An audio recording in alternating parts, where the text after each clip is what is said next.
আল্লাহর রহমতে আমি পাপী নই। আমার নবীজি তওবা করেন কতবার, বারবার ইস্তিগফার করেছেন। আর এই বেটা লতিফ সিদ্দিকী কয় আমার জীবনে কোনো গুনাহ নেই। আবার বলেছেন এর আগে হজ ছিল মুহাম্মাদের ব্যবসা। জয় বলি নাউযুবিল্লাহ। ওয়া আতিমুল হাজ্জা ওয়াল উমরাতা কি লিল্লাহ। এখানে কি লিতিজারা এরকম আসছে? আল্লাহ বলতেছেন হজ এবং উমরা করো কার জন্য? সে আয়াতকে লঙ্ঘন করে সে যে বাজে কথা বলেছিল, এদের যে শাস্তি হতো ইসলাম থাকলে ফাঁসির মঞ্চে ঝুলিয়ে মারা হতো। আজকে মারতে হবে কাদের আর মারল কাদের?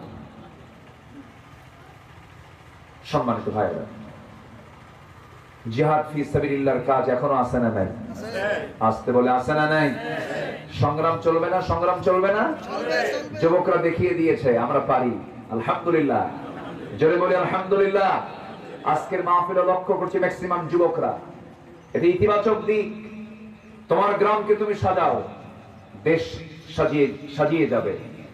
তোমার সমাজকে তুমি সাজাও, একটা এলাকা সাজিয়ে যাবে। তুমি টার্গেট করো তোমার গ্রামের মসজিদে কারা আসে আর কারা আসে না। যারা আসে না তাদের তালিকা করে তাদের বাড়ি বাড়ি যাও, দাওয়াতি কাজ করো। তোমার গ্রামে লক্ষ্য করে দেখো কোন ঘর থেকে কোন বেগানা নারী, ষোড়শী মেয়ে, যুবতী মেয়ে বোরকা ছাড়া বের হয়, টার্গেট করো। যুব সমাজ তোমার একটা কমিটি করে তার বাড়িতে গিয়ে বলো আপনার মেয়ে অথবা আপনার বউ বোরকা ছাড়া বের হয়, আমাদের চোখের ক্ষতি হয়, গুনাহ হয়। এই গ্রামে থাকতে হলে বোরকা পরে বাইরে বের হতে হবে, ঠিক কি না? তা'মুরুনা বিল মা'রুফ ওয়া তানহাউনা আনিল মুনকার ওয়া তু'মিনুনা বিল্লাহ। নাম দেওয়া হয়েছে হেল্পফুল ফুজুল না? হেল্পফুল ফুজুল এই কাজটা করবে। এটা লক্ষ্য রাখতে হবে। এখন সেই পরিবেশ নাই, আমরা একটা নতুন পরিবেশ পেয়েছি, আমরা নতুন বাংলাদেশ গড়তে চাই। এই জন্য নিজেকে করতে হবে, পরিবারকে করতে হবে, সমাজকে করতে হবে। রাজি আছেন কারা কারা? হাত উঁচু করে দেখা। আল্লাহ কবুল করুন, জোরে বলি আমিন। আরো জোরে আমিন, আরো জোরে আমিন। এই মাহফিল বাস্তবায়ন করতে গিয়ে কমিটি অনেক কষ্ট করেছেন। আমি যখন আসি তখন কোনো মানুষই নাই।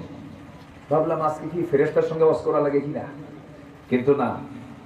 এই কর্মময় দিবস আজকে কি বার? সোমবার না? সোমবার মানে কি অফিসিয়াল টাইম। এই টাইমে যে লোকটা হয়েছে, আমার মনে হয় এটা যদি রাতের বেলা হতো, আমার মনে হয় 4-5 গুণ বেশি হয়ে যেত লোকজন। আমি অনেক শুকরিয়া আদায় করছি আল্লাহ পাকের যে আপনি এসে আজকের এই কোরআনের ফুল বাগানকে সাজিয়েছেন। বলেন আলহামদুলিল্লাহ। জোরে বলি আলহামদুলিল্লাহ। আল্লাহ তুমি মাহফিলকে কবুল করো, জোরে বলি আমিন। তাহলে 1 নম্বর হলো ঈমান, নাম্বার 2 হলো জিহাদ। নাম্বার 2 কি বলেন? জিহাদ। জিহাদের মানে আবার অনেকে বুঝি কি জানেন? জিহাদ আর জঙ্গি দুটো কিন্তু এক জায়গায় করার চেষ্টা 16 বছর চলছে, ঠিক কিনা বলেন? তারা জিহাদ মানে জঙ্গি দিয়া সংজ্ঞা দিয়ে দিত। এ বসে কারা? ওঠে কেন? এই যে ভাইজান, মুরব্বী বলা যাবে না তো, মুরব্বী বলে আরেক প্যাঁচ লেগে যাবে আবার, তাই না? হ্যাঁ বসেন, একটু মেহেরবানি করে বসেন।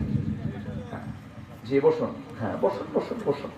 জি, তাহলে জিহাদ মানে অনেকে বোঝেন উল্টা পাল্টা কিছু, বোঝেন যে হয়তো অস্ত্র দিয়ে কোনো একটা কিছু করতে হবে অথবা হামলা করতে হবে। এটা ভুল কথা।